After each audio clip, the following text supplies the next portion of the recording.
The candle flickered against the dark mahogany walls of Ashford Manor. As Evelyn Harrington moved silently through the corridor, her steps practiced and deliberate. 5 years of existing in the periphery had taught her how to navigate the sprawling estate without drawing attention to herself. The grandfather clock in the main hall struck 9, its deep resonance echoing through the empty corridors. "Miss Harrington," called Lady Henrietta Pembroke, her elderly voice cracking with impatience. "Where have you disappeared to, girl? My correspondence awaits." Evelyn quickened her pace, smoothing down her plain grey dress, a garment specifically chosen to blend with the shadows of the manor. "Coming, my lady," she replied, her voice soft but clear. At 23, Evelyn had resigned herself to a life of servitude as a lady's companion.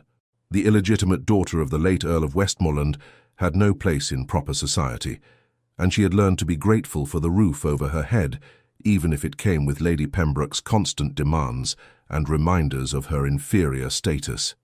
As she entered Lady Pembroke's chambers, the elderly woman glared at her from behind her spectacles. "There you are. The invitations to Lady Caroline's autumn ball must be answered today. Sit and take my dictation." "Yes, my lady." Evelyn took her place at the small writing desk, dipping the quill in ink. Lady Pembroke began her usual litany of social observations and gossip.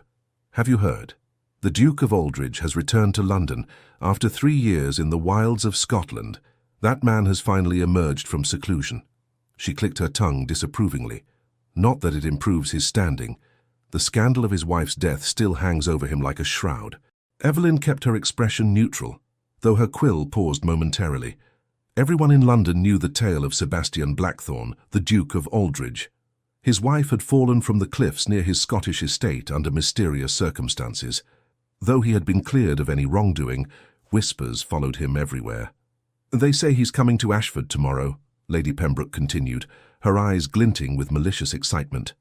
"My nephew James is hoping to secure his investment in the railway venture. Heaven help us all if that man steps foot in this house. They say his gaze can freeze a person's blood." "Surely that's an exaggeration, my lady," Evelyn murmured, immediately regretting speaking out of turn. Lady Pembroke's eyes narrowed. "Mind your place, Miss Harrington. You forget yourself. A bastard daughter has no business offering opinions on her betters." The familiar sting of the words washed over Evelyn, and she lowered her eyes. "I apologize, my lady."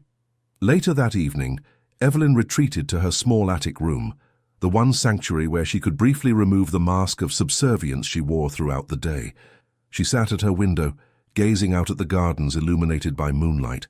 From her vantage point, she could see the entire east wing of the estate, including the grand library where she sometimes slipped away to read during the rare moments when her services weren't required. A movement in the gardens caught her attention. A tall, solitary figure walked the stone paths, his broad shoulders and commanding posture unmistakable even in the dim light. Something about his deliberate stride made her heart quicken. He paused, as if sensing her gaze, and looked up toward her window. Evelyn quickly stepped back into the shadows, her breath catching. Though she couldn't make out his features in the darkness, a strange certainty settled over her. The Duke of Aldridge had arrived early, and for a brief moment their eyes had met across the expanse of night.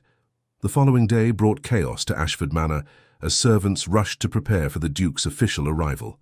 Evelyn kept to the periphery, assisting Lady Pembroke with her elaborate toilette while enduring her continuous complaints about the inconvenience of such an important visitor. "Remember your place today," Lady Pembroke warned as Evelyn pinned the final pearl-tipped hairpin into her greying coiffure. "You are to remain invisible. The Duke detests forward behaviour, especially from women of questionable birth." "Yes, my lady," Evelyn replied automatically, the words practiced and hollow. As the afternoon progressed, Evelyn managed to slip away to the library under the pretense of fetching a book of poetry for Lady Pembroke. The room was her sanctuary, its towering shelves of leather-bound volumes offering escape from the constraints of her existence. She ran her fingers along the spines of the books, breathing in the comforting scent of paper and binding glue. In these moments alone, she could almost forget who she was, or rather, who she wasn't. "You move like a ghost through these halls," a deep voice observed from behind her. Evelyn spun around, her heart leaping to her throat. Standing in the doorway was the most imposing man she had ever seen, Tall and broad-shouldered, with raven black hair and eyes the color of a winter storm, steel grey with hints of blue, he studied her with an intensity that made her feel exposed. The Duke of Aldridge. Evelyn dropped into a curtsy, keeping her eyes lowered. "Your Grace, I beg your pardon. I didn't realize anyone was here." "Clearly," he replied, his voice a low rumble that seemed to reverberate through her very bones. "Yet I've been watching you for some time."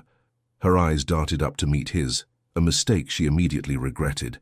His gaze held hers with such focused interest that she felt unable to look away. "You're not a servant," he observed, taking a step closer. "Yet you're not introduced as family or guest. Who are you, mysterious creature?" "Evelyn Harrington, Your Grace. Lady Pembroke's companion." She took a step back, finding herself pressed against the bookshelf. "Harrington," he repeated, his expression shifting slightly. "Any relation to the late Earl of Westmoreland?" The question struck like a physical blow. No one at Ashford ever acknowledged her parentage openly. She began, uncertain how to respond. "Don't bother denying it," he said, his voice surprisingly gentle despite his intimidating presence. "You have his eyes. That particular shade of green is distinctive to the Harrington line."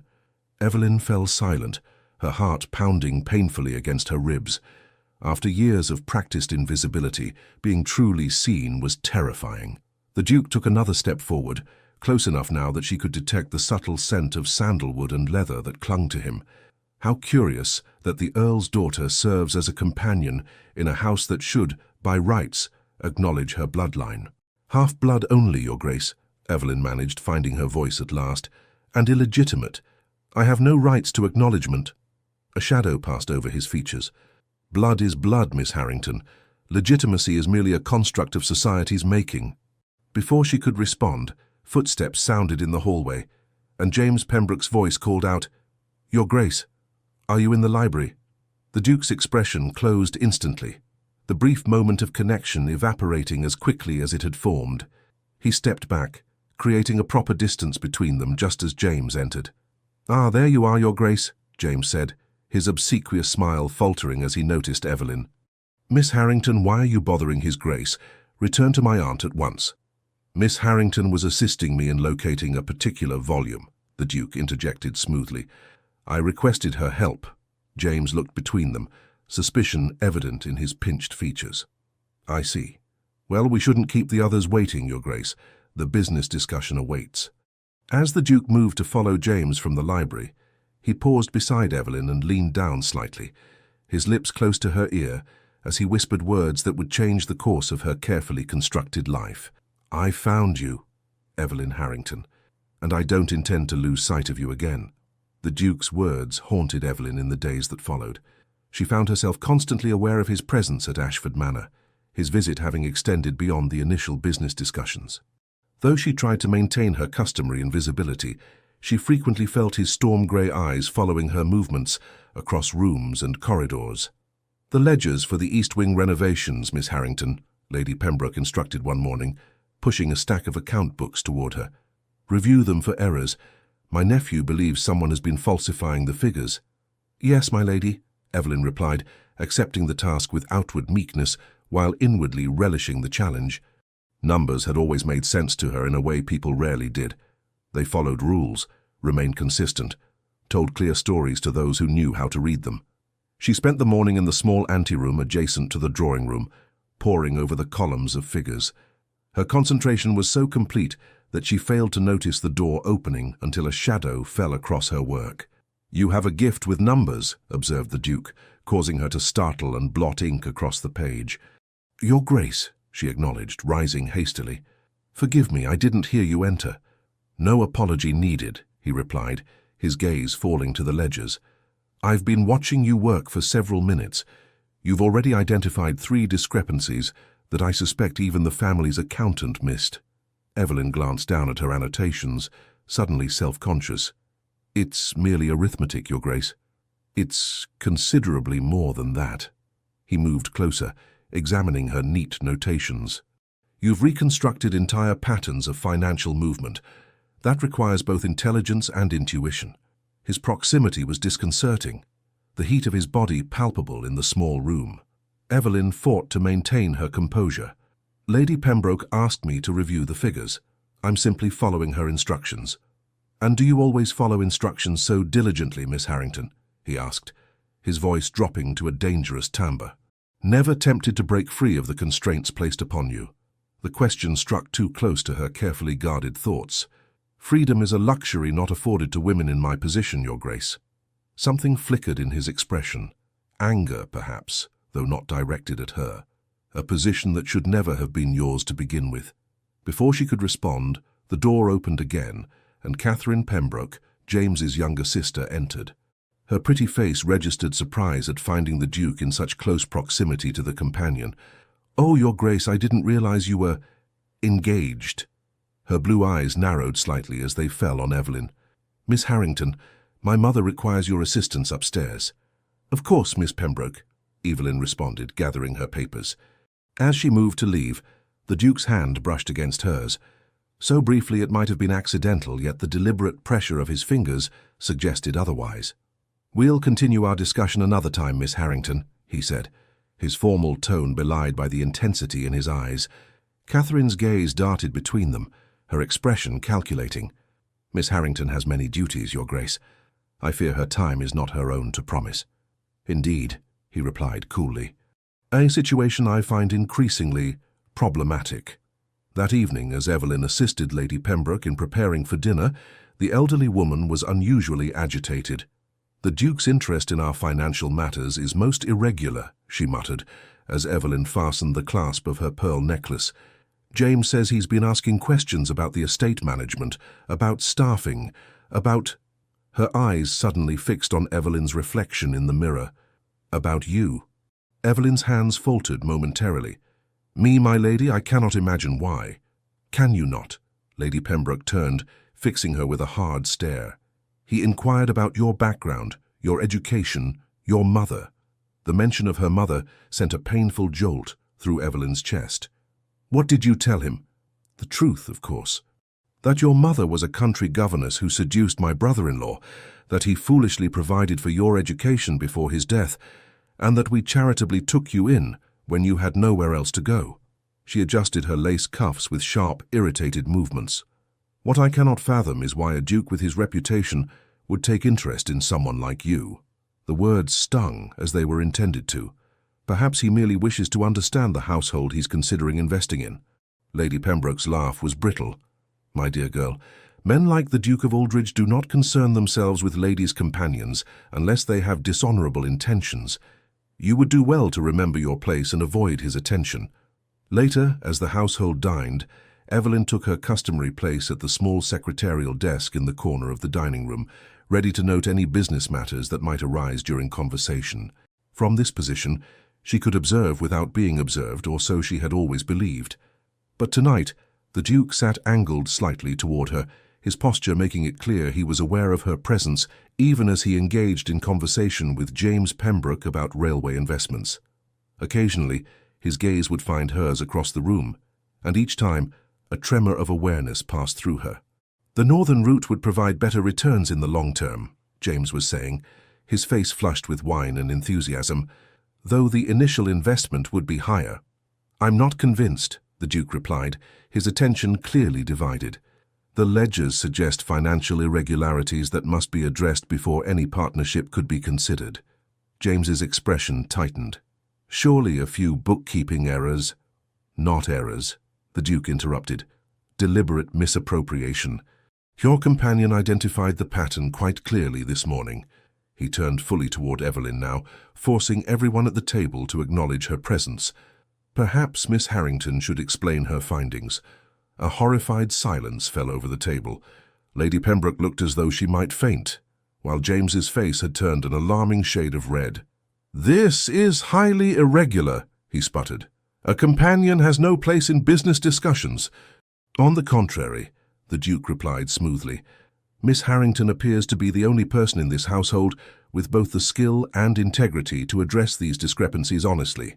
Evelyn sat frozen, caught between terror at being thrust into the center of attention and a strange, wild elation at being recognized for her abilities. When the Duke raised an expectant eyebrow, she found herself rising from her seat. The ledgers show a pattern of funds being diverted from the East Wing renovations to an unnamed account, she said, her voice gaining strength as she spoke. The amounts are disguised as payments to various contractors, but the recipient details have been altered after the original entries. James slammed his hand on the table. This is outrageous. I will not be accused of financial impropriety by a...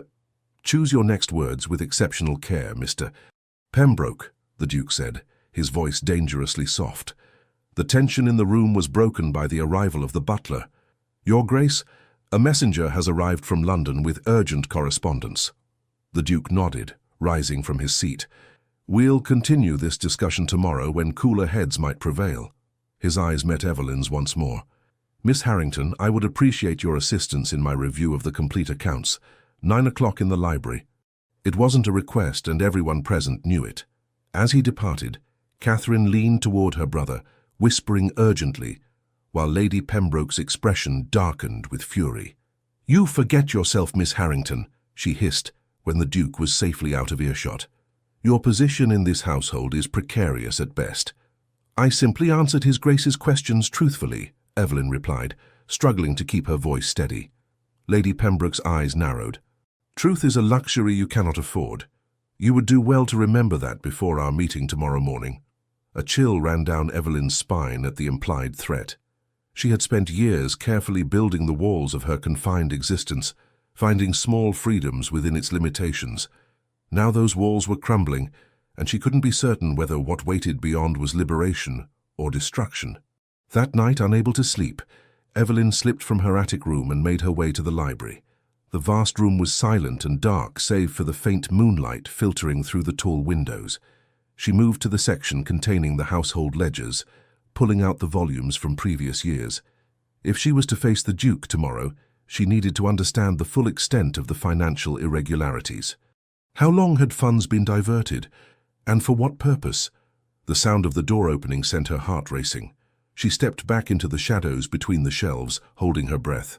You needn't hide from me, Miss Harrington, came the Duke's deep voice. I believe we've established that I can see you even when others cannot. He stepped into the room, a single candle in his hand, casting his sharp features into dramatic relief. In his evening attire, black tailcoat and crisp white shirt open at the throat, he looked both more approachable and more dangerous than ever. Your Grace, she acknowledged, stepping forward. I couldn't sleep. Nor I. He placed the candle on a nearby table, its light creating a small circle of warmth in the vast darkness. I find myself troubled by the situation in which you find yourself. Evelyn lifted her chin slightly. My situation is of no concern to a duke, and yet it concerns me greatly. He moved closer, his eyes searching her face. Tell me, Miss Harrington, what do you know of your father's will? The question caught her off guard. Only that he provided for my education and left a small allowance that terminates upon my marriage. Something like anger flashed across his features. And nothing else? No provision for your proper establishment in society? Evelyn shook her head, confused by his intensity. Why would there be? I am illegitimate, Your Grace. The fact that he acknowledged me at all was more than many in my position receive. The Earl of Westmoreland was my godfather, the Duke said quietly. He was also one of the most honourable men I've ever known. He would never have left his daughter, legitimate or otherwise, in servitude. The revelation struck Evelyn like a physical blow. You knew my father? Well, he confirmed. When I returned from Scotland and heard of your situation, I could scarcely believe it. Hence my presence at Ashford. Evelyn's mind raced. You came here because of me. The railway investment was a convenient excuse, he admitted. My true purpose was to confirm whether the rumours about the Earl's daughter were true, and if so, to rectify the situation. A mixture of emotions, confusion, hope, fear, surged through Evelyn. What situation? What rumours? Before he could answer, a noise from the corridor silenced them both. Sebastian extinguished the candle with a quick movement, plunging them into darkness, and pulled Evelyn deeper into the shadows between the bookshelves. His body shielded hers as the library door opened, and James Pembroke entered carrying a lamp. The man moved purposefully toward the desk, where the current ledgers were kept, unlocked a drawer, and removed several documents. Sebastian's breath was warm against Evelyn's ear, as they watched James meticulously alter figures in the ledger, then replace the doctored pages. When he had gone, Sebastian's grip on Evelyn's arm remained firm. "I believe we've witnessed the answer to one mystery," he murmured, "but a greater one remains. Why would the Pembrokes go to such lengths to keep you in a position far below your rightful station?" Evelyn shivered, though whether from his proximity or the implications of his words, she couldn't say. "What rightful station? I am a companion, nothing more." "No," Sebastian said, his voice resolute as he finally released her. "You are the daughter of the Earl of Westmoreland, and tomorrow we will discover exactly what that means." Morning arrived with a sense of foreboding. Evelyn dressed with particular care, choosing her best grey dress, still plain but of slightly finer cut than her usual attire. As she pinned her honey-brown hair into its customary severe bun, she studied her reflection, searching for traces of the father she barely remembered in her features. Green eyes, the Harrington eyes, the Duke had said. The high cheekbones and straight nose might have been his as well, though her memories of the Earl were hazy, centered mainly around rare visits to the country cottage where she and her mother had lived until his death. A sharp knock at her door startled her from her reverie. "Miss Harrington!" It was Mrs. Hughes, the housekeeper, her normally kind face tight with concern. "Lady Pembroke requests your immediate presence in the morning room, not the library," she added, with meaningful emphasis. "I understand, thank you, Mrs. Hughes." Evelyn smoothed her dress one final time before following the housekeeper down the narrow servants' staircase. When she entered the morning room, she found not only Lady Pembroke, but also James and Catherine, their faces set in expressions of grim determination. Conspicuously absent was the Duke. "Close the door," Lady Pembroke commanded, her voice glacial. Evelyn complied, her apprehension growing. "How you wish to see me, my lady?" "Your position in this household is terminated, effective immediately," James announced without preamble. "You will collect your belongings and leave Ashford Manor within the hour." The pronouncement, though not entirely unexpected, still left Evelyn momentarily speechless. "May I ask on what grounds?" "Impropriety," Catherine supplied, her pretty face twisted with malice. "Seeking private meetings with a gentleman guest, attempting to insert yourself into business matters beyond your station, and making false accusations against your benefactors." "I have done none of those things," Evelyn protested, struggling to maintain her composure. "The Duke requested my assistance with the ledgers, which I provided truthfully." "The Duke," Lady Pembroke interjected coldly, "is not your concern. He has departed for London on urgent business, leaving instructions that the railway investment discussions are to be postponed indefinitely." A wave of betrayal washed over Evelyn. After all his assertions about rectifying her situation, had the Duke simply abandoned her to face the Pembrokes' wrath alone? "You will be provided with 1 month's wages," James continued, "more than generous considering the circumstances. A carriage will take you to the village where you may seek employment elsewhere. I suggest a position far from London, where your indiscretions will not be known." Evelyn's shock gave way to a cold clarity. "And if I refuse to leave quietly? If I insist on meeting with the Duke as arranged?" Something ugly flashed in James's eyes. "Then you will leave with nothing but the clothes on your back, and with a reference that will ensure no respectable household ever employs you again." "Think carefully, Miss Harrington," Lady Pembroke added, her tone softening to false concern. "A woman in your position cannot afford principles. Take what is offered and begin anew elsewhere." Evelyn stood silent, weighing her options. Without the Duke's intervention, she had little hope of challenging the Pembrokes' decision, yet something in their urgency to remove her from Ashford before his return suggested there was more at stake than mere disapproval of her behavior. "Very well," she said finally. "I shall collect my belongings." Relief visibly washed over the 3 Pembrokes. "A wise decision," James said, his posture relaxing slightly. "Mrs. Hughes will assist you and escort you to the carriage." In her small attic room, Evelyn moved with deliberate efficiency, packing her few possessions into a single trunk. Mrs. Hughes hovered anxiously, her weathered face creased with worry. "This isn't right," the housekeeper murmured, glancing toward the door to ensure they weren't overheard. "After 5 years of loyal service, to be dismissed without proper cause. We both know the cause, Mrs. Hughes." Evelyn replied quietly, folding her spare dresses. "I've drawn attention to matters the Pembrokes would prefer remained hidden." The older woman hesitated, then reached into her apron pocket. "Before you go, take this. It arrived for you last night, though I was instructed not to deliver it." She pressed a folded note into Evelyn's hand. Evelyn glanced at the heavy cream paper, the ducal seal still partially visible where it had been broken. Her heart quickened as she unfolded it to read the brief message within. "Trust no one. Await my return. All is not as it seems. S." "When did this arrive?" she asked, her mind racing with new possibilities. "A messenger brought it near midnight," Mrs. Hughes confirmed. "Mr. Pembroke intercepted it and ordered it burned, but She straightened her shoulders slightly. "I've served at Ashford since before you were born, Miss Harrington. I knew your father, and more importantly, I knew what he intended for you. This dismissal isn't right." Evelyn stared at the housekeeper, a new suspicion forming. "Mrs. Hughes, what do you mean? What did my father intend?" The older woman glanced nervously at the door again. "There's no time now.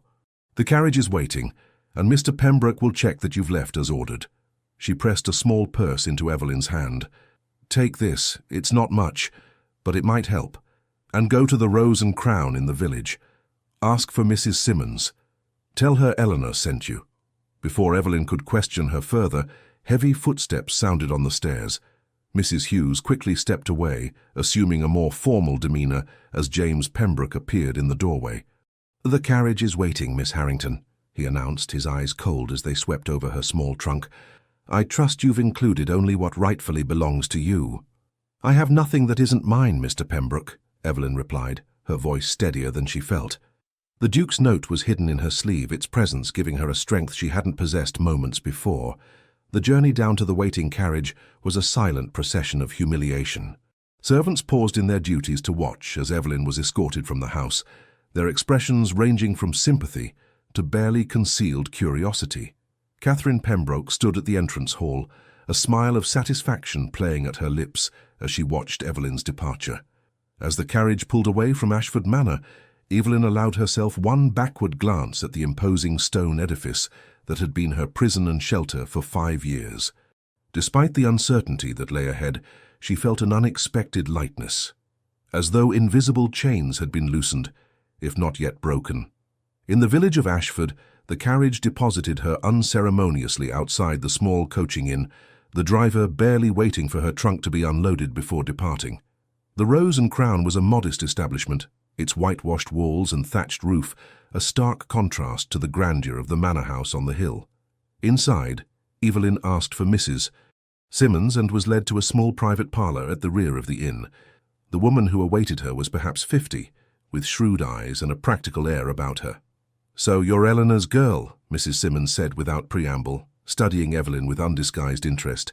"You have her chin, though the rest is pure Harrington." Evelyn set down her trunk, confusion evident in her expression. "You knew my mother?" "Aye, and your father too. Sit down, girl. We've much to discuss, and I expect His Grace will join us shortly." "The Duke is coming here?" Evelyn asked, hope and apprehension mingling in her chest. Mrs. Simmons nodded, pouring tea from a waiting pot. "He arranged it all yesterday. Said the Pembrokes would likely try to remove you once they realized their game was up." "What game?" Evelyn asked, accepting the cup with unsteady hands. "Mrs. Hughes mentioned something about my father's intentions for me, and the Duke spoke of his will. I don't understand what's happening." The older woman's expression softened slightly. "No, I don't suppose you would. They've kept you quite in the dark, haven't they?" She settled into her chair, fixing Evelyn with a direct gaze. "Your father, the Earl, left you considerably more than an education and a small allowance, my dear. He left you Ashford Manor itself." The teacup slipped from Evelyn's fingers, shattering on the wooden floor. "That's impossible," she whispered. "Ashford belongs to the Pembroke family." "No," came a deep voice from the doorway. "It belongs to you." Sebastian Blackthorne, Duke of Aldridge, stood in the entrance to the parlour, his tall frame filling the space with commanding presence. He was dressed for riding, his greatcoat still bearing traces of dust from the road. "Your Grace," Mrs. Simmons acknowledged with a respectful nod. "You've made good time from London." "I never went to London," he replied, his eyes fixed on Evelyn's pale face. "I've been meeting with the Earl's former solicitor, who was most conveniently dismissed by James Pembroke shortly after the Earl's death.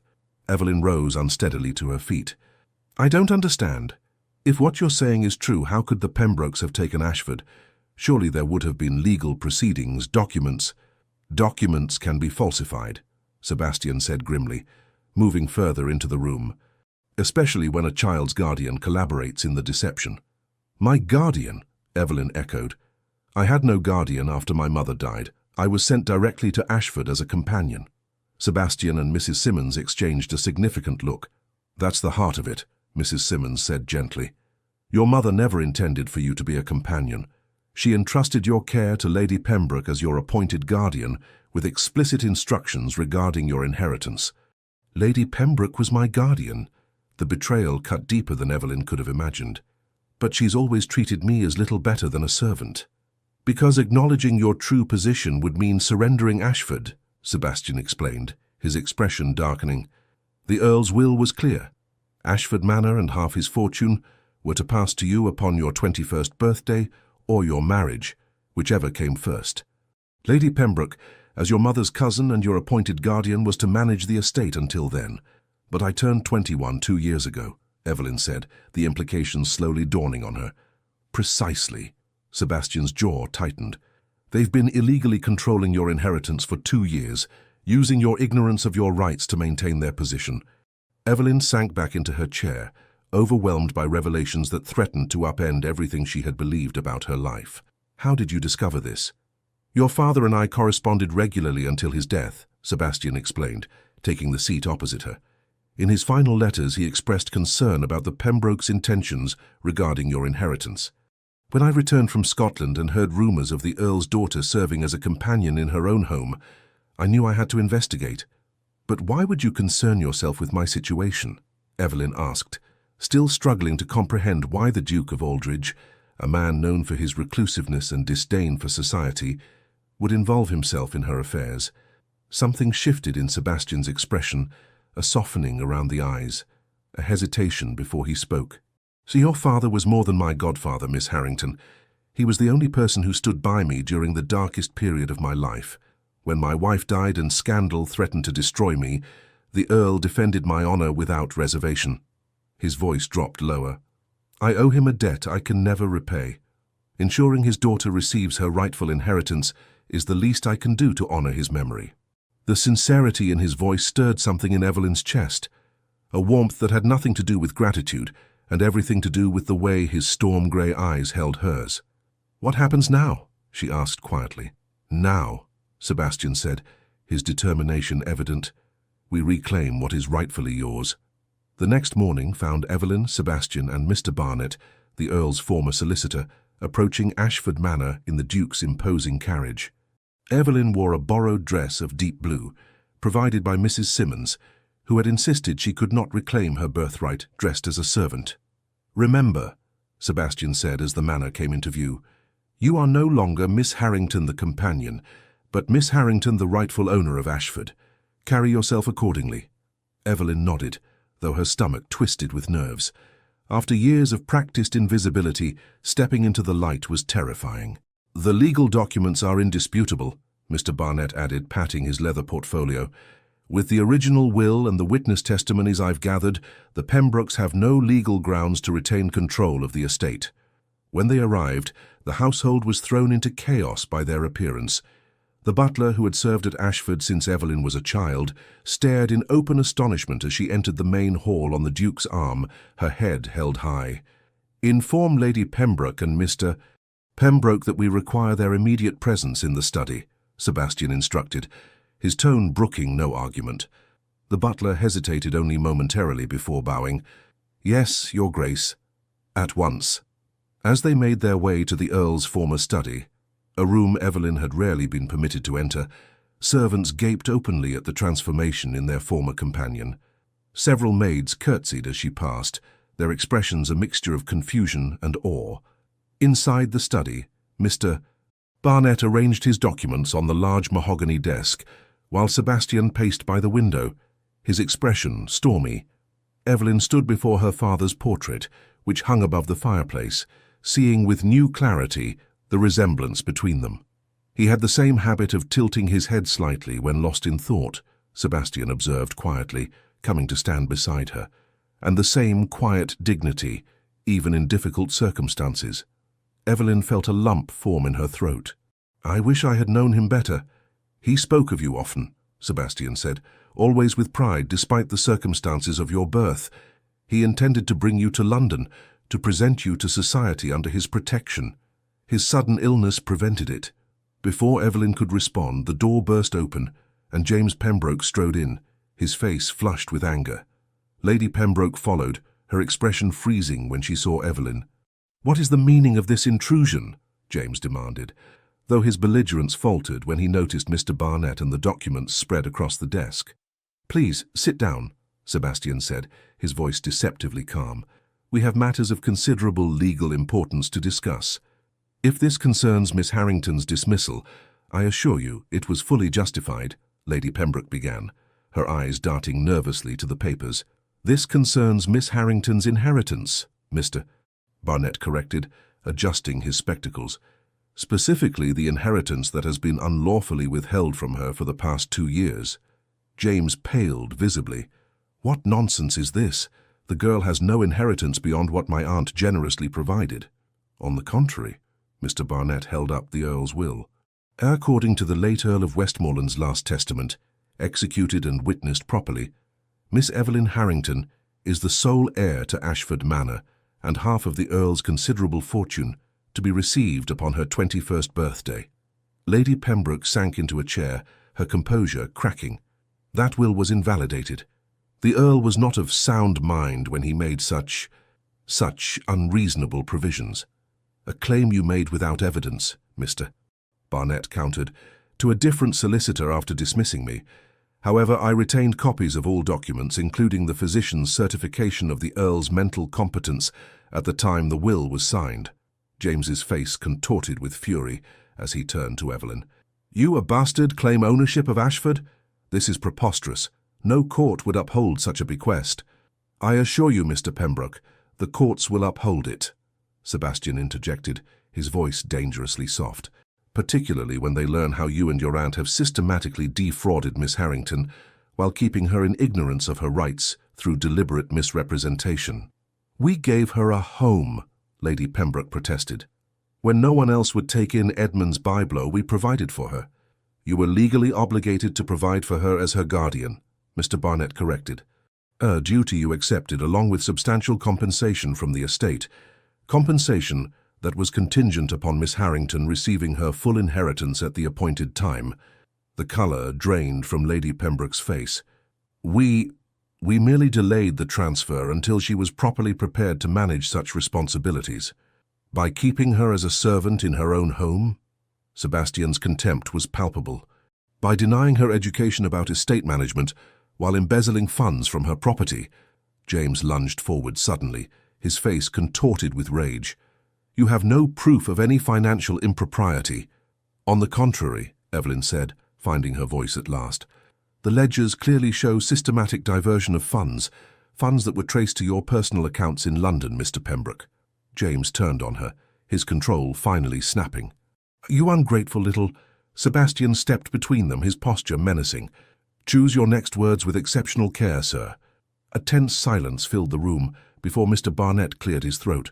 "I've taken the liberty of preparing the necessary documents to legally restore Miss Harrington's inheritance, effective immediately. You may sign voluntarily, or we shall proceed through the courts, with the attendant public scandal such proceedings would entail."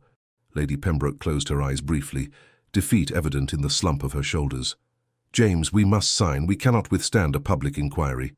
"Aunt, you cannot seriously—" "We have no choice," she hissed, before turning to Evelyn with undisguised bitterness. "You have won, it seems. I hope you're prepared for the consequences of your victory." "The consequences?" Evelyn echoed. "Society will never accept you," Lady Pembroke said with cold satisfaction. "A legitimized bastard may inherit property, but respect and acceptance, those cannot be purchased or legally mandated." Sebastian's hand came to rest lightly on Evelyn's shoulder, a gesture of support that didn't escape Lady Pembroke's notice. Her eyes narrowed as she observed the interaction. "I see," she said softly. "So that's your strategy. The Duke's protection. She laughed without humour. Be careful, my dear. His last wife's fate should serve as warning enough about the dangers of becoming the Duchess of Aldridge. Sebastian's fingers tightened briefly on Evelyn's shoulder before he removed his hand. You go too far, Lady Pembroke. Do I? She rose, straightening her spine with wounded dignity. We will sign your papers, Mr. Barnet. Ashford Manor is Miss Harrington's, as her father wished. But remember my warning, girl. Some victories come at a terrible cost. The next hours passed in a blur of legal proceedings and shocking revelations about the extent of the Pembrokes' mismanagement. By evening, they had departed Ashford with only their personal belongings, leaving Evelyn the undisputed mistress of an estate she had never imagined would be hers. It will take time to fully untangle the financial situation, Mr. Barnet explained as they sat in the drawing-room that evening. But the estate is fundamentally sound, despite the Pembrokes' depredations. With proper management, Ashford will prosper again. I know nothing about managing an estate, Evelyn admitted, the enormity of her new responsibility settling over her. You have a natural facility with figures, Sebastian observed from where he stood by the fireplace, and you understand Ashford's operations better than you realize, having observed its workings for 5 years. His Grace is correct, Mrs. Hughes added, having assumed a more familiar manner now that Evelyn's true position was revealed. And the staff stands ready to assist you, Miss Harrington. We've always known who you truly were. Evelyn looked up in surprise. You knew? The housekeeper nodded. Most of the older servants were here during your father's time. We understood the truth, though we were forbidden to speak of it. After Mr. Barnet departed with promises to return the following week, Evelyn found herself alone with Sebastian in the library, the room where their unlikely alliance had begun. I cannot adequately express my gratitude, Your Grace, she said, still struggling to reconcile the dramatic reversal in her circumstances. Sebastian, he corrected gently. After all we've endured together, I believe we've earned the right to first names, at least in private.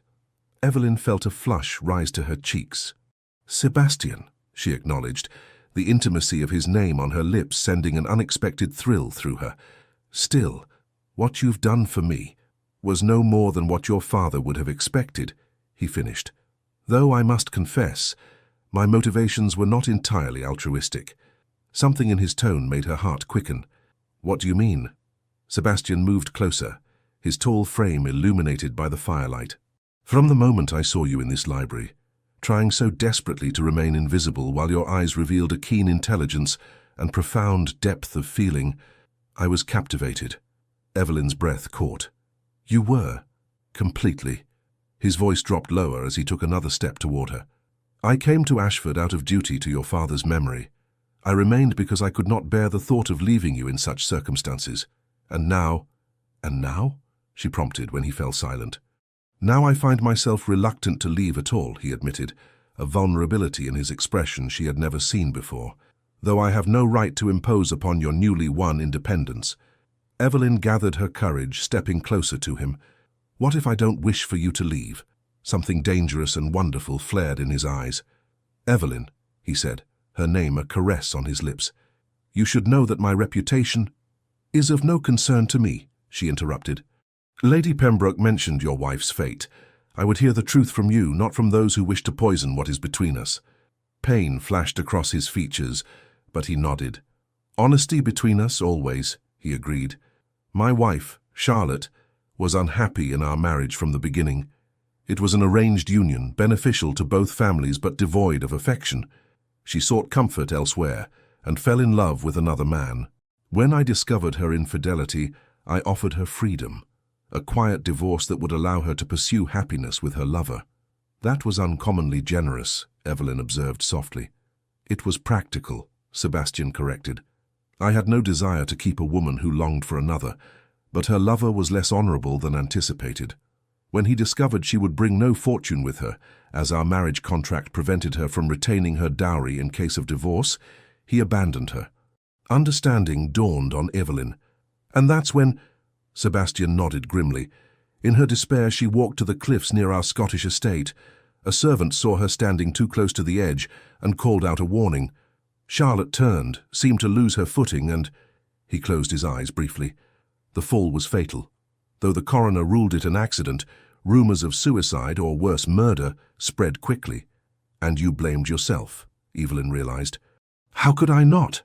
The raw pain in his voice made her heart ache. Had I been a better husband, had I seen her unhappiness sooner, perhaps she might have confided in me rather than seeking solace elsewhere. Without thinking, Evelyn reached out, placing her hand on his arm. You offered her freedom when you discovered the truth. That was more than most men would have done. Sebastian covered her hand with his own, his touch warm and reassuring. I withdrew from society after her death, unable to bear the whispers and accusations. For 3 years I've lived in isolation at my Scottish estate, convinced I was better off alone. His eyes held hers, intense and unwavering. Until I saw you. The air between them seemed charged with possibility. And what did you see? Evelyn asked, her voice barely above a whisper. A woman of extraordinary strength who maintained her dignity despite years of subjugation, he answered without hesitation. A woman with intelligence that matches her beauty, who deserves far more than the world has offered her thus far. His voice dropped lower. A woman I find myself thinking about constantly, in ways that both exhilarate and terrify me. Evelyn's heart pounded so loudly, she was certain he must hear it. I am still finding my footing in this new reality, she said carefully, learning who I truly am beyond the constraints that have defined me for so long. I understand, Sebastian said, beginning to withdraw his hand. You need time. No, Evelyn interrupted, tightening her grip on his arm. What I need is honesty, certainty. After years of shadows and half-truths, I crave clarity above all else.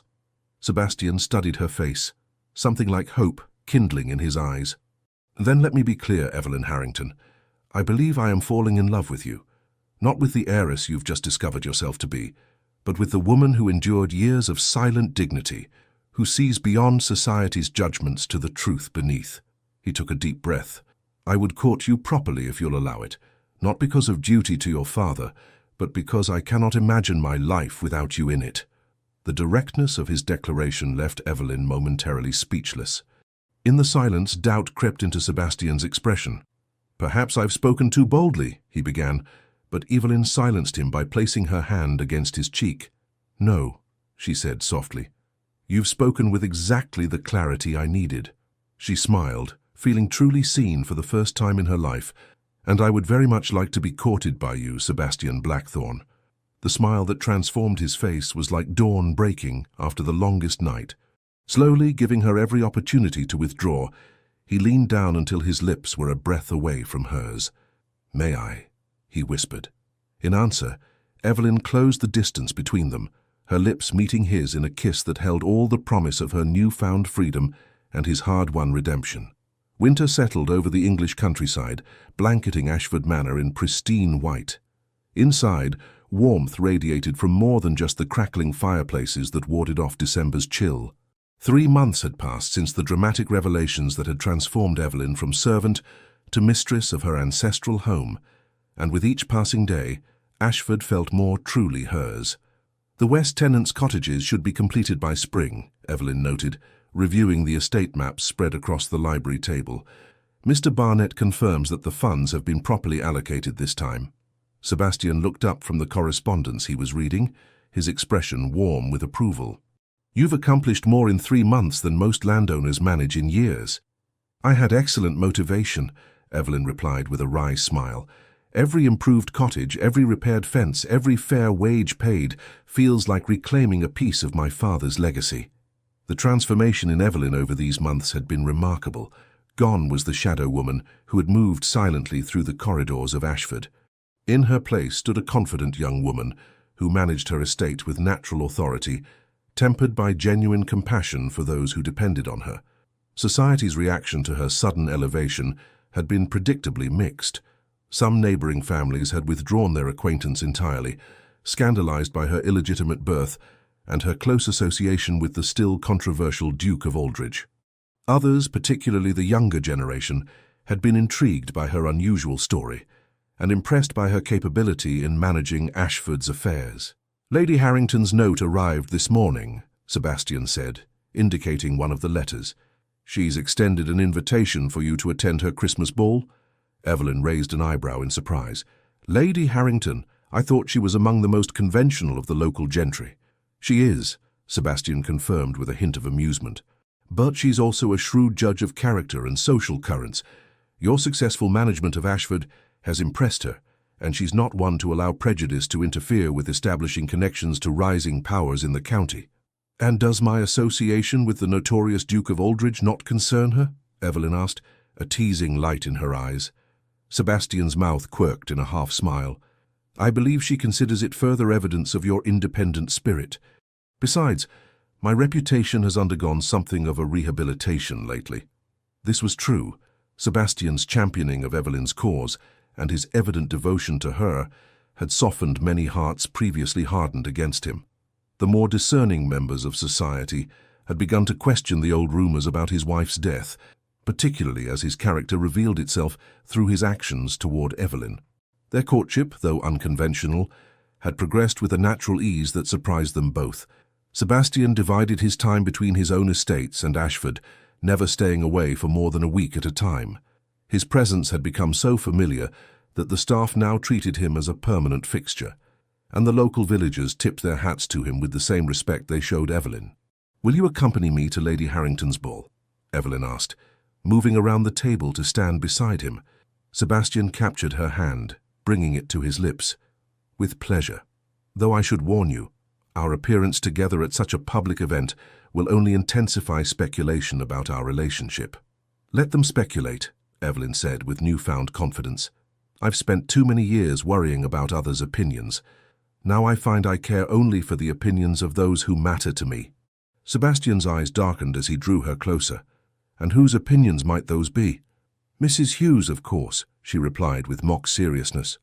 Mr. Barnett, the tenants, and perhaps, she traced a finger along his jawline, a certain duke who has rather thoroughly captured my heart. Only perhaps, he murmured, leaning down to brush his lips against hers. Their moment of intimacy was interrupted by a discreet cough from the doorway. They separated to find Mrs. Hughes standing there, her expression apologetic. Forgive the intrusion, Miss Evelyn, but a visitor has arrived, a Miss Catherine Pembroke. Evelyn stiffened in surprise. Catherine? Here. Sebastian's expression hardened. Shall I ask her to leave? Evelyn considered for a moment, then shook her head. No, I'll see her. In the morning room, please, Mrs. Hughes. After the housekeeper departed, Sebastian studied Evelyn's face. Are you certain? You owe the Pembrokes nothing after their treatment of you. I'm certain, Evelyn said, though her stomach twisted with apprehension. I need to face this final ghost from my past. Sebastian nodded, respecting her decision. I'll remain within call should you need me. In the morning room, once Lady Pembroke's domain and now redecorated in Evelyn's preferred blues and creams, Catherine Pembroke stood by the window, a diminished figure compared to the confident young woman who had once looked down upon the companion. When Evelyn entered, Catherine turned, her face pale and drawn. Miss Harrington, she acknowledged with a stiff curtsy. Thank you for receiving me. Miss Pembroke, Evelyn returned evenly. This is unexpected. Catherine twisted her gloved hands together. I imagine it is. After everything that happened, I would not have blamed you for turning me away. Why are you here? Evelyn asked, declining to offer refreshments or to invite her visitor to sit. Some wounds were still too fresh for such courtesies. To apologize, Catherine said simply, and to ask for your help. Of all the things Evelyn might have expected, this ranked lowest. My help? After you and your family conspired to deny me my birthright and treated me as less than human for years? Catherine flinched at the directness of the accusation, but did not deny it. Yes, I know it's audacious, perhaps even offensive for me to come here, but circumstances have changed dramatically for my family. So I've heard, Evelyn acknowledged. The Pembrokes' fall from social grace had been swift and comprehensive. James had fled to the continent to avoid potential legal consequences for his financial misdeeds, while Lady Pembroke had retreated to a distant relative's home in Yorkshire, her health reportedly failing. My aunt is dying, Catherine said bluntly.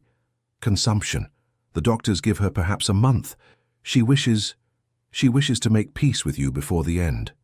Evelyn remained silent, conflicting emotions warring within her. The damage Lady Pembroke had done, the years of deliberate cruelty, the systematic dismantling of Evelyn's self-worth, could not be easily forgiven. "And James?" she asked finally. "My brother remains abroad," Catherine admitted. "His pride prevents him from acknowledging his wrongdoing, but I have had time to reflect on my behavior, on our family's behavior." She looked up, meeting Evelyn's eyes directly for perhaps the first time. "It was wrong, all of it. The way we treated you, the way we deceived you, the way we stole what was rightfully yours. There is no justification I can offer that would excuse it." The raw honesty in Catherine's voice gave Evelyn pause. "Why the change of heart?" "Partly necessity," Catherine admitted with unexpected candor. "Our circumstances are greatly reduced. But also, watching how you've managed Ashford, seeing how the tenants and villagers speak of you with genuine respect rather than fear, it has forced me to reconsider many things I once believed about birth and worthiness." Evelyn studied the young woman before her, noting the mending visible on her once fine gloves, the slightly faded quality of her dress. Pride still kept Catherine's spine straight, but desperation lurked in her eyes. "What exactly are you asking of me?" Evelyn inquired. "Would you visit my aunt? Hear what she has to say?" Catherine hesitated. "And is there perhaps a position available at Ashford, something suited to a gentlewoman of reduced circumstances? I have some skill with household management." The irony was not lost on Evelyn. Catherine Pembroke, who had once looked down upon her as merely a companion, now sought similar employment. She could refuse, could savor the poetic justice of sending Catherine away, as she herself had once been dismissed. But such vengeance, however satisfying in the moment, would not align with the person Evelyn was becoming, or perhaps had always been beneath the layers of enforced subservience. "I will consider visiting Lady Pembroke," she said finally. "As for employment, the village school requires a teacher's assistant. The position includes a small cottage and modest salary. It would be a start if you're truly willing to work." Relief washed over Catherine's features. "Thank you. Truly. That's more than we deserve." "It is," Evelyn agreed without rancor, "but deserving has little to do with it. I'm offering you what I wish had been offered to me, a chance to build a life of dignity through honest work." After Catherine departed with promises to write with details of Lady Pembroke's situation, Evelyn remained in the morning room, processing the unexpected encounter. Sebastian found her there, staring thoughtfully into the fire. "How was it?" he asked, coming to stand beside her chair. "Surprising," Evelyn admitted. "She came to apologize and to ask for help. Her aunt is dying." Sebastian's expression remained neutral. "And you're considering helping them, despite everything." "Does that make me foolish?" she asked, genuinely uncertain. He knelt beside her chair, taking her hands in his. "It makes you extraordinary. Most people in your position would savor the Pembrokes' downfall as justice served." "Perhaps," Evelyn acknowledged, "but I've spent too many years feeling powerless. Now that I have power, I find I want to use it differently than it was used against me." Sebastian's eyes shone with something like reverence as he gazed up at her. "Evelyn Harrington, you continue to astonish me." He hesitated, then reached into his waistcoat pocket. "I had planned to wait until Christmas, but this moment seems perfect." From his pocket, he withdrew a small velvet box, its presence causing Evelyn's breath to catch. With deliberate movements, Sebastian opened it to reveal a ring of extraordinary beauty, an emerald surrounded by diamonds, set in intricate gold filigree. "This belonged to my mother," he said, his voice low and intent. "She was the finest woman I've ever known, until I met you." He took a deep breath. "Evelyn, these past months have been the happiest of my life. You've shown me that even hearts scarred by the past can find healing in the right hands. Would you do me the extraordinary honor of becoming my wife?" Tears welled in Evelyn's eyes as she looked from the ring to the man kneeling before her, this powerful duke who had humbled himself for her, who had fought for her rights when no one else would, who looked at her with a mixture of desire and devotion that still sometimes seemed miraculous. "Yes," she whispered, her voice gaining strength as she repeated, "Yes, Sebastian, nothing would make me happier." His smile was radiant as he slipped the ring onto her finger, then rose to gather her in his arms. Their kiss was tender yet passionate, a promise of the life they would build together. "You know," Evelyn murmured when they finally separated, "people will talk. The scandalous duke and the illegitimate heiress. "Let them," Sebastian replied, tucking a strand of hair behind her ear. "We've both spent too long living in the shadows of others' judgments. It's time we stepped into the light together." Lady Harrington's Christmas ball marked the official announcement of their engagement, and society's reaction was precisely as mixed as they had anticipated. Some matrons whispered behind their fans about the impropriety of the match, while more progressive elements celebrated the romantic tale of the wronged heiress and the misunderstood duke finding happiness together. Evelyn, resplendent in a gown of deep emerald that matched both her eyes and her engagement ring, found herself the center of attention for the first time in her life. The sensation was strange after years of cultivated invisibility, but Sebastian's steady presence at her side gave her confidence. "You're the most beautiful woman in the room," he murmured as they waltzed. "Every man here envies me, and every woman studies you to understand what captured the heart of the supposedly heartless Duke of Aldridge." Evelyn laughed softly. "And what did capture your heart, Your Grace?" His eyes darkened as he drew her fractionally closer than propriety allowed. "Your courage, your compassion, the way you look at the world as it could be, rather than merely as it is." His voice dropped to a whisper meant only for her. "And the way you see me, not as the rumors paint me, but as the man I strive to be when I'm with you." The music drew to a close, and they separated to polite applause. As they moved toward the refreshment table, Evelyn noticed Lady Caroline Westwood approaching, one of the more formidable social arbiters in the county. "Miss Harrington," Lady Westwood acknowledged with a cool nod. "Your Grace, my congratulations on your engagement." "Thank you, Lady Westwood," Evelyn replied, bracing herself for whatever barbed comment might follow. To her surprise, the older woman's expression softened slightly. "I knew your father, you know." Edmund had a keen mind for business and an unfortunate tendency toward romantic attachments unsuited to his station. Her gaze moved meaningfully to Evelyn's ring. "But he loved your mother genuinely, from what I observed. It was society's loss that their union could not be formalized." Sebastian's hand tightened supportively around Evelyn's waist. "Miss Harrington has her father's business acumen and her mother's strength of character," he observed. "A formidable combination." Lady Westwood's lips curved in the ghost of a smile. "Indeed, I look forward to seeing what you both accomplish together." She inclined her head slightly. "The Duchess of Aldridge will be a force to be reckoned with, I think." As she moved away, Evelyn released a breath she hadn't realized she was holding. "That was unexpected." "The first of many such surprises, I suspect," Sebastian replied. "Society adapts more quickly than one might imagine when presented with a fait accompli, particularly one as advantageous as our union." The remainder of the evening passed in a whirl of dances, conversations, and cautious congratulations. By the time they departed, Evelyn felt both exhausted and exhilarated. The carriage ride back to Ashford provided a welcome respite, with Sebastian's arm around her shoulders and the snow-covered countryside passing by in moonlit beauty. "A week after Christmas," Evelyn mused, looking down at her ring. "It hardly seems possible that I'll be a duchess so soon." "Having second thoughts?" Sebastian asked, a hint of vulnerability in his voice.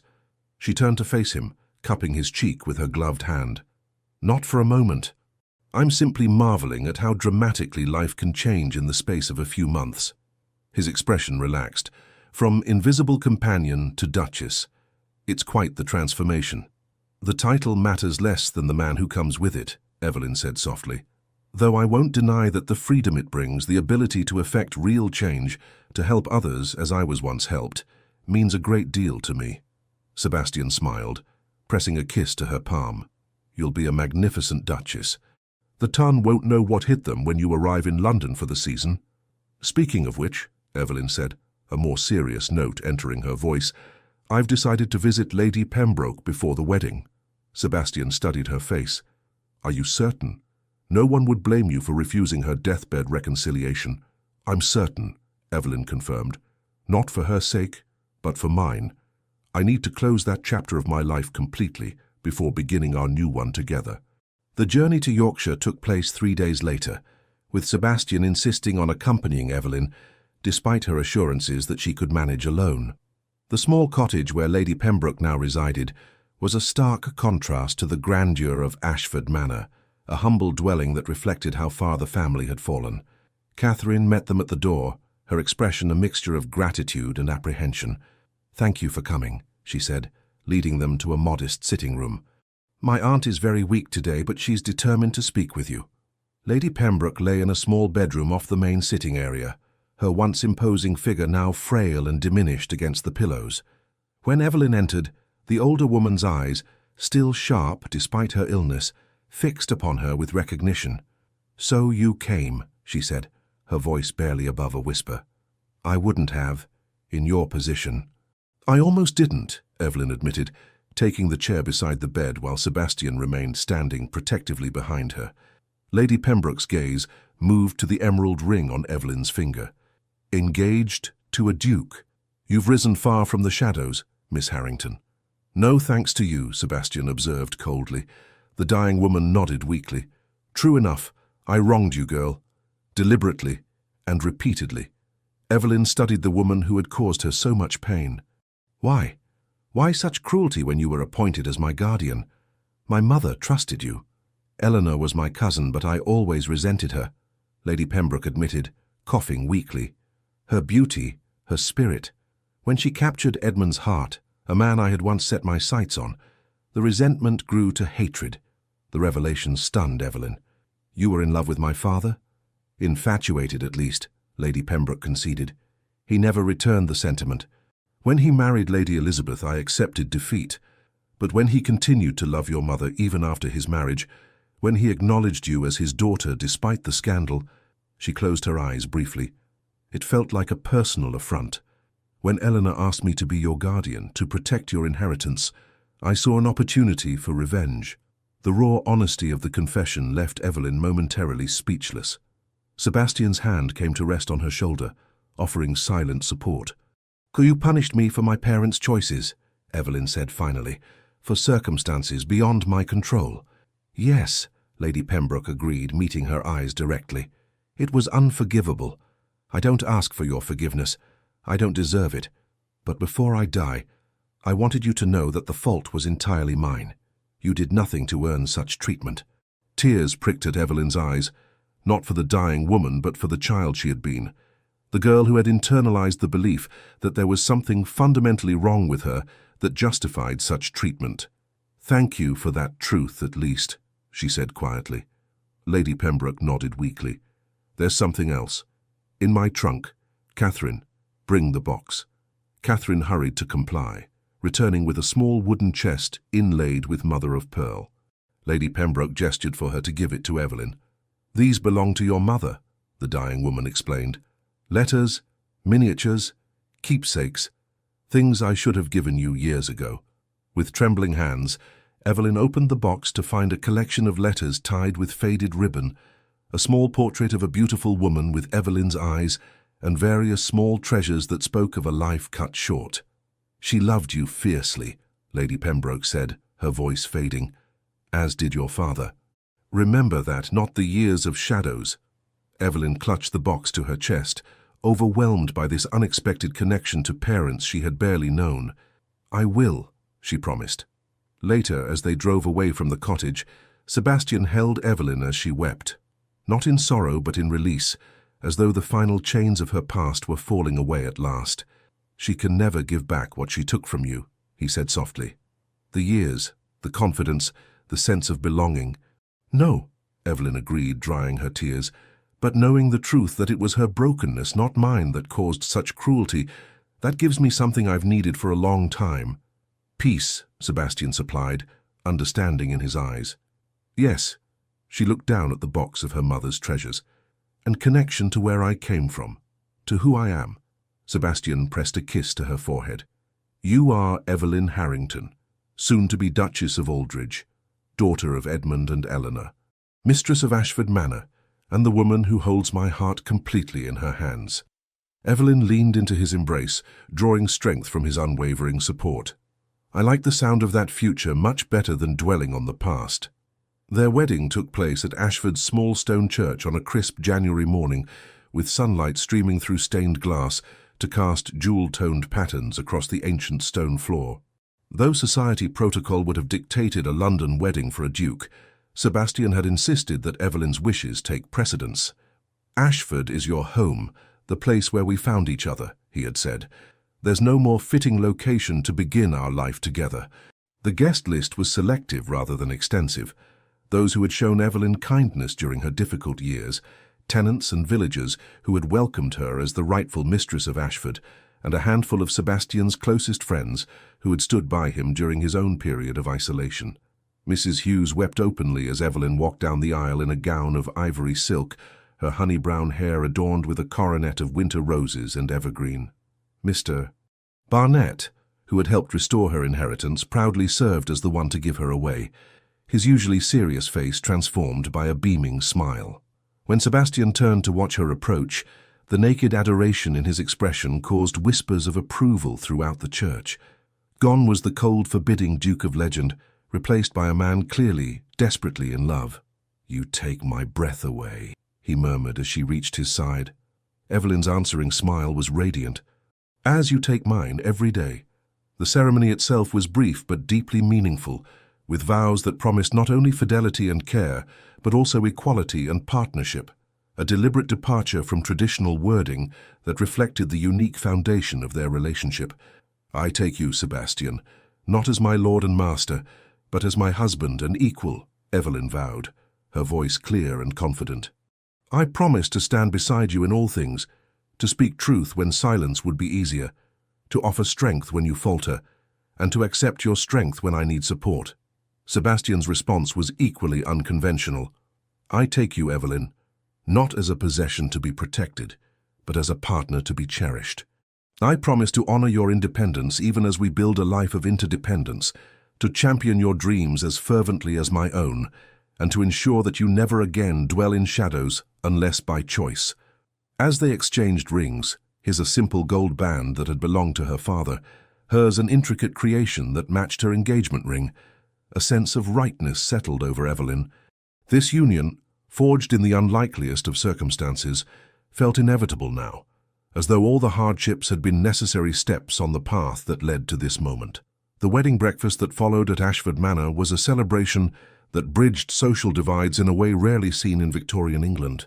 Tenant farmers' wives chatted with county ladies, village children played in the grand hall that had once been forbidden territory, and Sebastian's aristocratic friends mingled easily with local shopkeepers who had shown kindness to Evelyn during her years as a companion.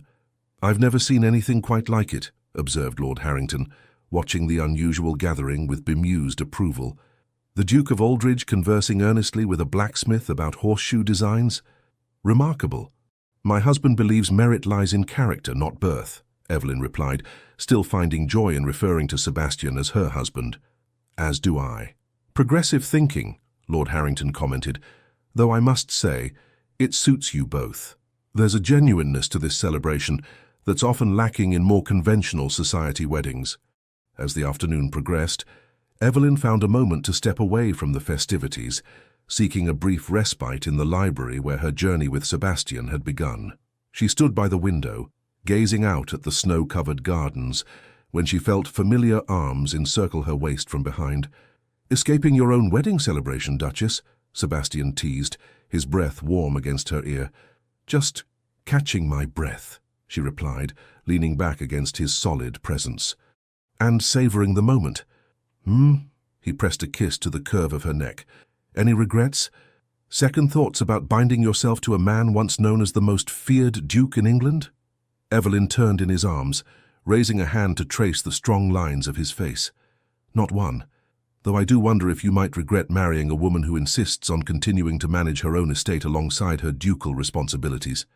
Sebastian laughed softly. "On the contrary, your independence is one of the things I love most about you. Besides, I've seen how you've transformed Ashford in mere months. Imagine what you might do with the Aldridge estates that have languished under stewards for too long." "Partners in all things?" she confirmed, searching his eyes. "In all things," he promised, bending to capture her lips in a kiss that spoke of both tenderness and passion. When they parted, his eyes had darkened with desire. "Though I confess I'm growing impatient for our guest to depart, so that we might begin the more private celebration of our union." A delicious shiver ran through Evelyn at the promise in his voice. "Then perhaps we should rejoin the party and begin making our farewells. After all, we have a journey to Scotland to prepare for. Sebastian's Scottish estate, the place where he had retreated after his first wife's death, awaited them for their honeymoon. It was a deliberate choice, symbolizing his desire to replace painful memories with joyful ones. I can think of no better way to exorcise the ghosts of Blackthorn Castle than by filling it with the sound of your laughter, he had explained when proposing the destination. Their arrival at Blackthorn Castle a week later marked the beginning of a new chapter. The imposing stone fortress, perched dramatically on a cliff overlooking the wild Scottish sea, might have seemed forbidding to some, but Evelyn saw beyond its austere exterior to the beauty of its setting and the potential within its ancient walls. "It's magnificent," she breathed as their carriage approached through swirling highland mist, like something from a legend. Sebastian's expression was complex, part pride, part apprehension. "It can be rather severe in winter. My mother always preferred the London house or our country estate in Kent." "I'm not your mother," Evelyn reminded him gently, "nor am I Charlotte. I see Blackthorn Castle through my own eyes, not through the lens of others' expectations or experiences." The tension in his shoulders eased slightly. "What do those remarkable green eyes see, then?" "Strength," she replied without hesitation. "Endurance. A home that has weathered centuries of storms yet still stands proud." She squeezed his hand. "Rather like its master." The staff of Blackthorn Castle, accustomed to their duke's solitary visits, were visibly delighted by the presence of a new duchess. Mrs. Fraser, the housekeeper who had known Sebastian since childhood, wept openly as she welcomed Evelyn. "It's been too long since these halls had a proper mistress," she declared, showing them to the Duchess's chambers, which had been hastily refurbished in anticipation of their arrival. "And if you don't mind my saying so, Your Grace, you've chosen one who brings light with her." The following days unfolded in a haze of newfound intimacy and exploration of the castle, the rugged highlands surrounding it, and each other. Sebastian proved to be a tender, considerate lover who took as much pleasure in Evelyn's satisfaction as his own. Their nights were filled with passionate discoveries, while their days were spent riding across the moors, walking along the dramatic cliffs, or simply reading together before roaring fires when winter storms raged outside. "I never imagined marriage could be like this," Evelyn confessed one evening, as they lay entwined in the massive bed that dominated the Duke's chambers. "Growing up, I was taught that matrimony was a woman's duty, not her joy." Sebastian traced lazy patterns across the bare skin of her shoulder. "What we have goes beyond conventional marriage. We chose each other despite circumstances, not because of them." He pressed a kiss to her collarbone. "Though I must admit, having a wife who matches me in both intellect and passion exceeds all my expectations." One afternoon, nearly 3 weeks into their honeymoon, Sebastian suggested a ride to a particular cliff overlooking the sea. Though the day was clear, there was a tension about him that Evelyn had not seen since their wedding. "Is something troubling you?" she asked, as they dismounted near the cliff edge, the wind whipping color into their cheeks. Sebastian stared out at the churning grey sea, his expression distant. This is where it happened, where Charlotte fell. Understanding dawned on Evelyn. This visit was not casual. It was an exorcism of sorts, a confrontation with the past that had haunted him for years. "Why bring me here?" she asked quietly, moving to stand beside him. "Because with you at my side I can finally face it," he admitted, taking her gloved hand in his. "For 3 years I avoided this spot, as though staying away could somehow undo what happened. But the guilt followed me regardless." Evelyn squeezed his hand. "It wasn't your fault, Sebastian. Charlotte made her choices, as did her lover. The accident that followed was tragic, but not of your making." "In my head I know that," he acknowledged, "but my heart needed you to help it understand." They stood in silence for several minutes, the wind and waves the only sounds. Finally, Sebastian turned to face her fully, his expression clearing like the sky after a storm. "I loved Charlotte in my way, though it was never the love she deserved," he said. "Her death will always be a tragedy I wish could have been prevented. But standing here with you, I can finally accept that my life didn't end on these cliffs alongside hers." His voice strengthened. "I'm allowed to find happiness again, to love again, more deeply and truly than I ever imagined possible." Evelyn's eyes filled with tears of empathy and love. "Yes, you are. We both are." He gathered her into his arms, holding her tightly, as though to anchor himself against the emotional tide. Thank you, he whispered against her hair, for seeing past the rumors, for believing in the man I could be, for loving me despite my scars. Our scars are part of what brought us together, Evelyn reminded him, reaching up to touch his face. Two people who understood what it meant to be judged unfairly, to live in isolation, whether forced or chosen. As they rode back to the castle, Sebastian seemed lighter somehow, as though a burden had been set down at last. That evening their lovemaking held a new dimension, a tenderness mixed with passionate abandon that left them both breathless and profoundly connected. "I love you," Sebastian murmured as they lay together afterward, the words still new enough to hold a sense of wonder. "More than I ever thought possible." Evelyn smiled in the darkness, her head resting on his chest where she could hear the steady beat of his heart. "And I love you, my Duke, my partner, my home." Spring arrived with a riot of colour across the English countryside, as Sebastian and Evelyn returned to Ashford Manor. Their time in Scotland had transformed them both, Sebastian more open and at peace than he had been in years, Evelyn more confident in her new role as Duchess, while still maintaining her identity as mistress of Ashford. Together, they established a pattern of dividing their time between their various properties, with Sebastian taking an active interest in Ashford's management, while Evelyn brought fresh perspectives to the Aldridge estates. Their unconventional approach raised eyebrows in conservative circles, but earned respect from those who witnessed the results. Flourishing communities, improved living conditions for tenants, and innovative agricultural practices that increased yields while treating the land with respect. The Duke and Duchess of Progress, Lady Harrington dubbed them at a summer garden party, the nickname spreading quickly through society.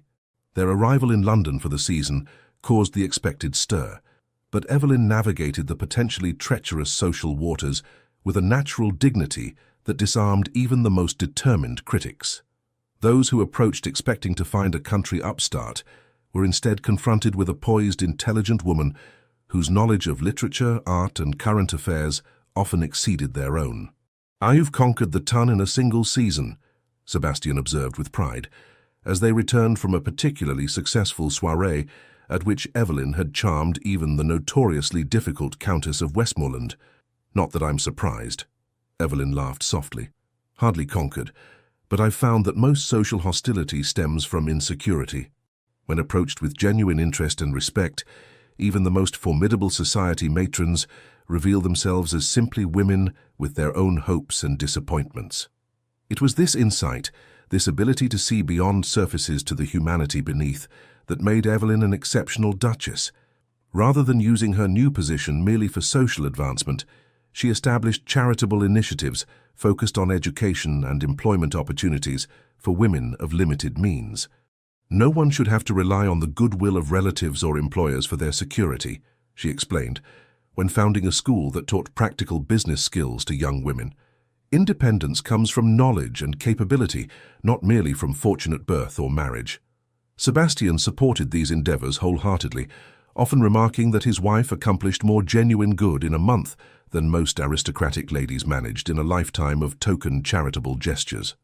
Their first anniversary found them back at Ashford Manor, celebrating privately with a picnic beside the small lake where they had often walked during their courtship.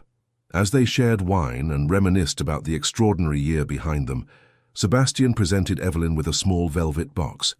"Another ring?" she teased, opening it to find not jewelry, but a key of intricate design. "A symbol," Sebastian explained, his eyes warm with affection. "When we met, you were locked in a life not of your choosing, hidden away in the shadows of your own home. This key represents what I hope our marriage continues to be for both of us, the unlocking of possibilities, the opening of doors to futures we might never have imagined alone." Tears of happiness welled in Evelyn's eyes as she clutched the key. "It's perfect, and more meaningful than any jewel could be." Sebastian took her free hand, his expression growing more serious. "There's something else I wanted to discuss with you today, something I hope might be the next chapter in our story." "You sound very solemn," Evelyn observed, a question in her eyes. "Not solemn, hopeful." He squeezed her hand gently. "I've been thinking about family, about creating one of our own. A child who would grow up knowing they are loved unconditionally, regardless of circumstance. A child who would have two parents determined to break the cycles of pain that marked their own early lives. The prospect of motherhood, of building a family with this man who had transformed her life, filled Evelyn with a joy so intense it was almost overwhelming. "Nothing would make me happier," she said softly. "A little boy with your storm-grey eyes, perhaps, or a girl with your determined spirit." Sebastian's smile was radiant as he leaned forward to kiss her. Either way, a child who will never know what it means to be invisible or unwanted, who will understand from their first breath that they are cherished exactly as they are. "The best of both of us," Evelyn agreed, envisioning a future bright with possibilities. As the afternoon light gilded the peaceful waters of the lake, they held each other close.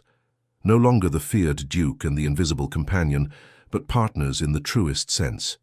Two people who had found in each other not just love, but recognition, not just passion, but understanding, not just acceptance, but celebration of all they were and all they might become together. "From shadows to light," Evelyn murmured, resting her head against Sebastian's shoulder as they watched the sun begin its descent toward the horizon. "Who would have thought such a journey possible?" "I did," Sebastian replied, his voice rich with certainty. "From the moment I found you in that library, trying so hard to remain unseen, I knew you were meant for the light, for happiness, for love." He pressed a kiss to her temple. "And I knew with equal certainty that I was meant to walk beside you every step of the way." And so they did. The Duke, who had learned to love again, and the Duchess, who had emerged from the shadows to claim her rightful place in the world. Their story, which had begun in secrecy and pain, unfolded into a legacy of love, courage, and transformation that would be remembered long after they were gone, a testament to the power of seeing beyond appearances to the truth that lies in the heart. 5 years later, the gardens of Ashford Manor blazed with autumn colour as Evelyn Blackthorne, Duchess of Aldridge, watched her 4-year-old son chase butterflies among the late-blooming roses. Edmund Sebastian Blackthorne had his father's raven hair and his mother's vivid green eyes, along with a spirit of adventure that kept his nursemaids constantly vigilant. "Mama, look!" he called, pointing excitedly as a particularly bright monarch butterfly landed momentarily on his outstretched finger before fluttering away. "I see, darling," Evelyn replied, one hand resting protectively on her swollen belly where his sister grew, just 2 months from making her entrance into the world. "Gentle touches, remember." "Like with baby Eleanor," the boy said solemnly, naming his unborn sister after the grandmother he would never meet, but whose stories he knew by heart. "Exactly like that," came Sebastian's deep voice as he joined them in the garden, returning from his morning ride across the estate. He dismounted in one fluid motion and handed the reins to a waiting groom before scooping his son into his arms. "Have you been taking good care of your mother and sister while I was away?" Edmund nodded earnestly. "We read stories and had tea with honeycakes, and I didn't run in the house even once." "A true gentleman," Sebastian approved, carrying the boy back to where Evelyn sat on a stone bench. He bent to kiss her, his free hand coming to rest beside hers on her rounded abdomen. "And how are my beautiful wife and daughter today?" "Energetic," Evelyn replied with a smile. "Your daughter seems determined to practice ballet before she's even born." Sebastian's face softened with wonder as he felt a decisive kick against his palm. After 5 years of marriage, the miracle of creating life together still moved him deeply. He settled beside Evelyn, keeping Edmund on his lap. "I've been thinking," he said, watching as their son played with the buttons on his riding coat. "Perhaps it's time we considered reopening the London house for more than just the season. The children should experience city life as well as the country, and your school for young businesswomen could benefit from more direct oversight." Evelyn studied his face, sensing there was more to the suggestion. "And?" Sebastian smiled, still appreciative of her ability to read him so well. "And I've received a letter from the Prime Minister. He's forming a commission on educational reform and has asked for my participation, with a particular interest in your insights about expanding opportunities for women and those of limited means." Pride swelled in Evelyn's chest. What had begun as a small initiative born from her own experiences had grown into a model program that was gaining national attention. "That's wonderful news. But are you certain you want to increase your public profile? You've always valued our privacy." Some causes are worth stepping into the spotlight for, Sebastian replied, his eyes warm as they met hers. Besides, I've discovered these past 5 years that having the right partner makes even the most daunting challenges manageable. Edmund, growing restless with adult conversation, wiggled down from his father's lap. "May I go see if Mrs. Hughes has more honey cakes?" he asked, already edging toward the house. "One more, and then it's time for your lessons," Evelyn agreed, watching fondly as he dashed away, his nursemaid following at a more sedate pace. When they were alone, Sebastian drew Evelyn closer, his arm around her shoulders.